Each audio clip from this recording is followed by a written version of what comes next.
In this exercise, we're going to fit some curves to a scan line, and the point of this exercise is to break the scan line up into its primary surfaces. So to do that, we'll just work with one scan at this point. So I'm going to pick it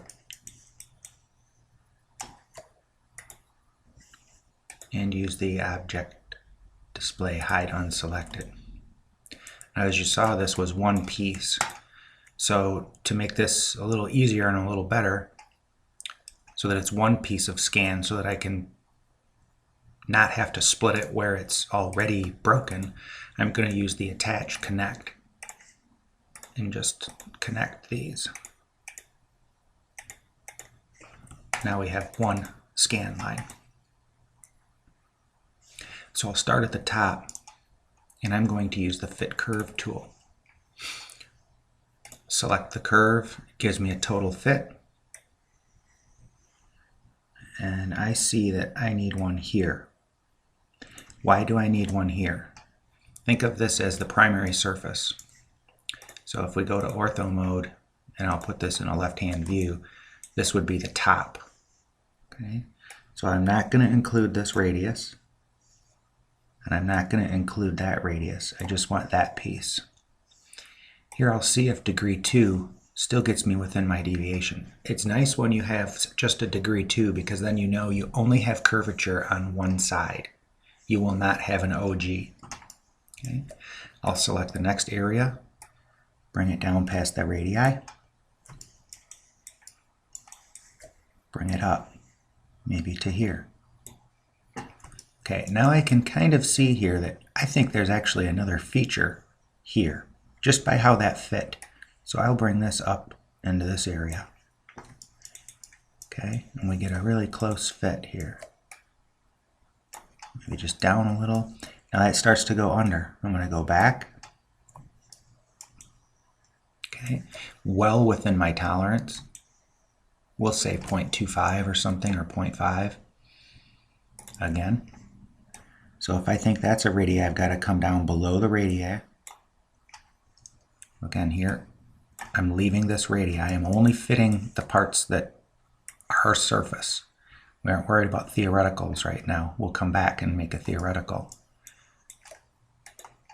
So all we're worried about right now is just getting these little, all the little areas of main curvature.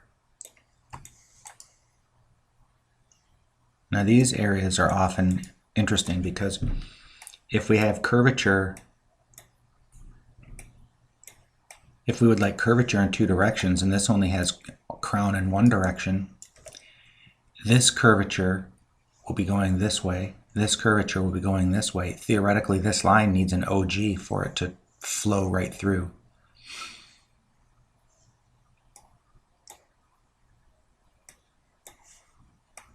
I'm just going to fit this with a degree 1 for now.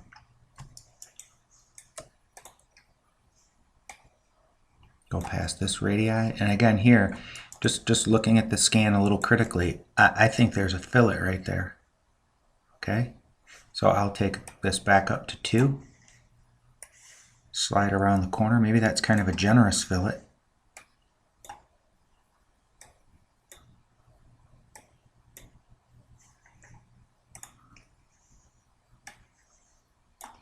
And I want to try to get equidistant.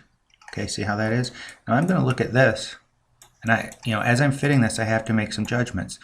This fascia, does it have that in it? Well, typically I would say fascias, no, they do not have that kind of feature in them, only because it needs some kind of dipole. So if this actually had a up and down, we could be violating that dipole. I don't think we're too bad here, but I really don't think the bottom of this fascia's intention was to have this. Now we could go look at the clay. Additionally, we could look at a section next to this one. So if we do an object display visible, and I look at one section over, we're missing that little area. Let's look over here. Okay, so I have to go all the way to this one to see if we have that same OG. And here you can see it's just wavy, okay? So I'm going to say we don't want to fit that. Now this is where you might have to speak to a designer, but it's not really your job to decide on what features to eliminate. But since this feature is sub 1/4 millimeter, so it's very small, I'm going to say we don't approximate that. And I never like to see, when I'm fitting with degree 2, I never like to see all this acceleration at one end. If I'm seeing all this acceleration at one end, to me, it usually means I haven't found the right spot and I'm getting too much lead in. So I'm trying to put too much into this. Now, this could be a case where the system is having some trouble because of this large deviation in this weirdly shaped curve. So I'm going to accept that curve, delete its construction history, and then I'm just going to do a little bit of CV modification here. Slide this back. Now we will get a little raise in the deviation.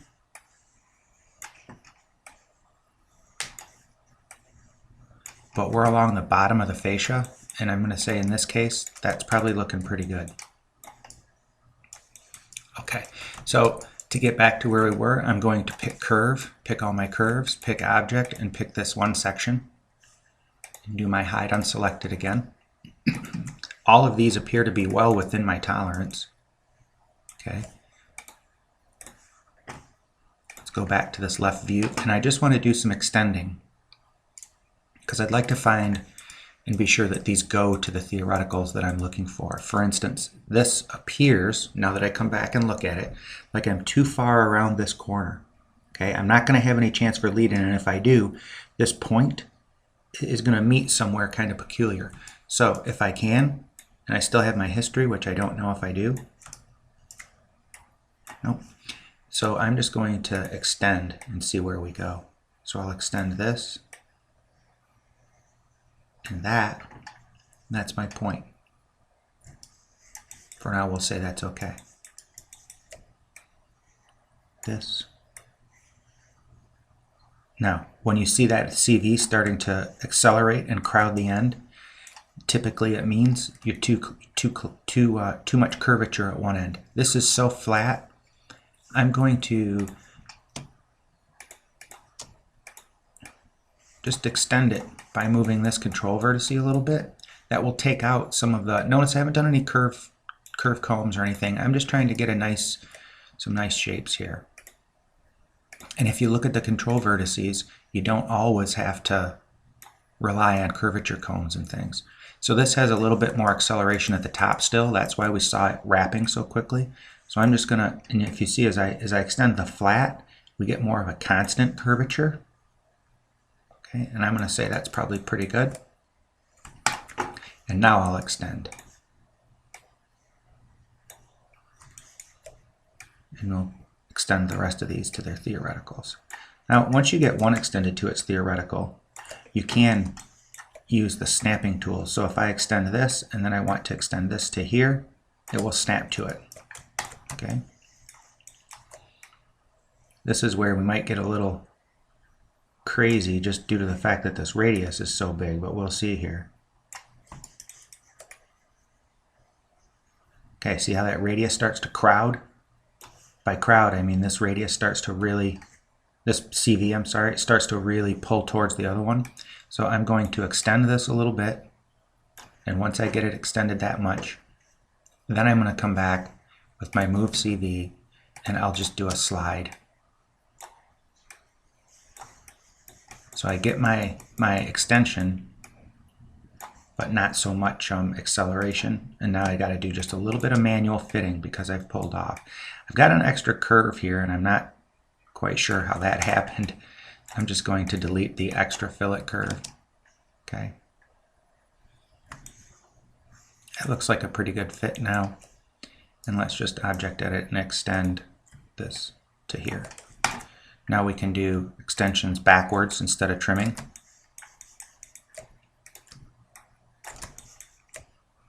You could use trim, you could use the section tool, curve, section with trim, and go.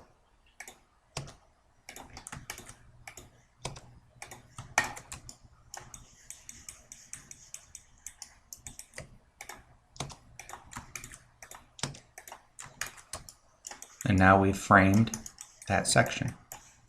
Delete locators. The next step would be applying some fillets.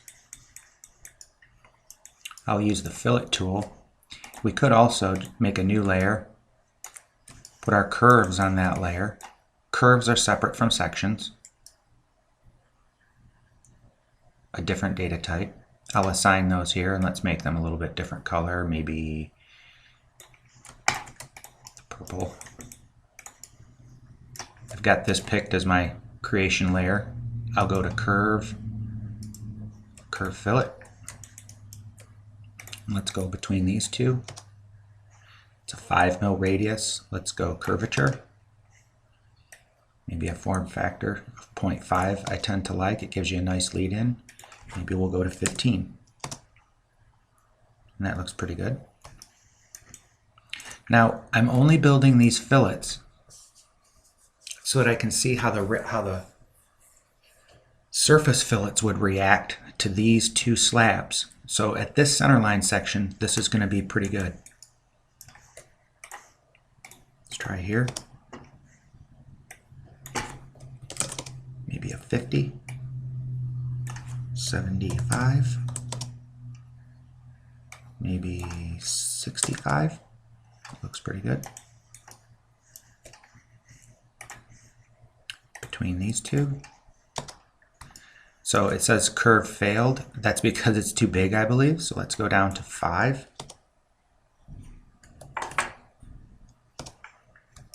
Okay, maybe 10. And maybe we'll go back to just about an 8. Looks pretty good. Okay, I'm going to leave that 8. Maybe we'll make it a 9. It looks a little, or I'm sorry, a 7, a little bit smaller. And then last but not least,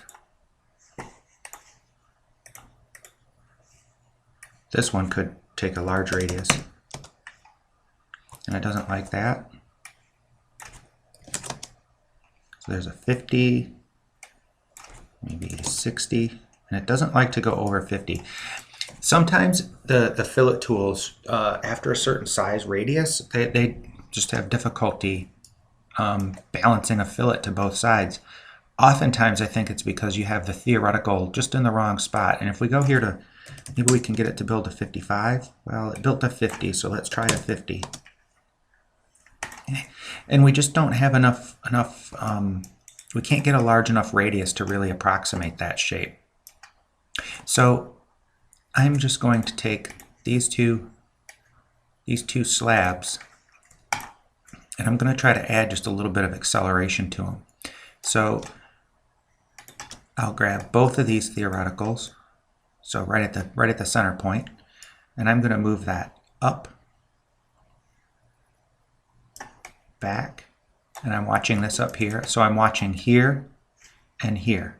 Now another good method for this is to use the CV project tool, but parallel. So it's not going to move these off. So now I can slide this kind of, and then slide it up. Maybe we need down. I'm looking at the curve over here and over here and trying to find a good balance between the two. Okay. So I want to move it this way a little bit. And now let's see if we can get a little bit larger radius in here. And it doesn't like it. In this case, maybe we'll try chord. Let's try a chord length of 50. Okay. So right here, I can see we're going to have a little bit of work to do in this area. I'll save that for when I'm building surface fillets. It just has to do with, I've got not a good fit down here because of this poor scan line, and that's causing my curve to be off and not fit this very well. So we've got it fit pretty good. I'm going to say that I would leave these slabs and maybe work my way now to some surface data and see if when I fit over here I get a little bit better match where I don't have this strange curve shape.